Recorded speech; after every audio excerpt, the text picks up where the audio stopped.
చంద్రబాబు ఏది చేసినా మార్పు ఉంటుంది. ఆయన పనితీరు ఇతర ముఖ్యమంత్రుల కంటే భిన్నంగా ఉంటుంది. కేంద్రం నుంచి నిధులు ఎలా రాబట్టాలో బాబుకు తెలిసినంతగా ఏ ముఖ్యమంత్రికి తెలియదేమో. నాలుగోసారి ముఖ్యమంత్రిగా బాధ్యతలు చేపట్టిన నారా చంద్రబాబు నాయుడు 16 మంది ఎంపీలతో కేంద్రంలో ఎన్డీఏ ప్రభుత్వానికి వెన్నెముకలా మారిన విషయం తెలిసిందే.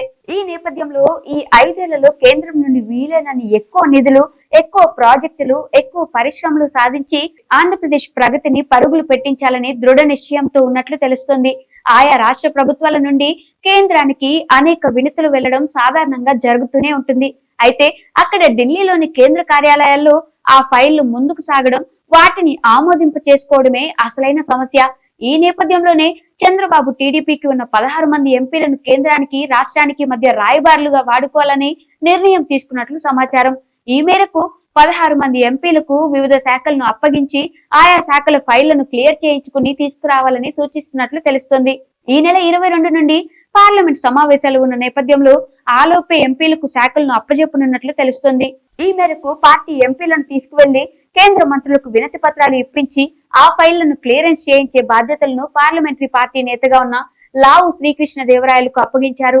కింజారపు రామ్మోహన్ నాయుడు కేంద్ర మంత్రిగా, రాజకీయ పార్లమెంటరీ వ్యవహారాల్లో కీలక సభ్యుడిగా ఆయన అందరూ మంత్రులతో సన్నిహితంగా ఉండి కీలక ఫైళ్లను క్లియర్ చేయించే బాధ్యత అప్పగించినట్లు తెలుస్తోంది.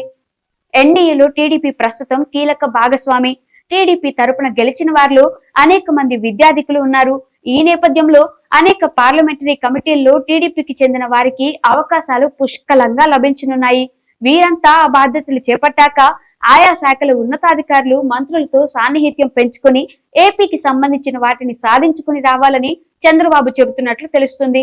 ఇటీవలనే కూటమి సర్కార్ అధినేత చంద్రబాబు నాయుడు కేంద్రం నుంచి భారీ సాయం ఆశిస్తూ మోడీపై ఒత్తిడి తీసుకొస్తున్నారు.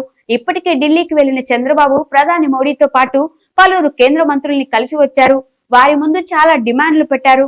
రాష్ట్రానికి ఈసారి కేంద్ర బడ్జెట్ లో 1,00,000 కోట్ల సాయం కూడా కోరారు.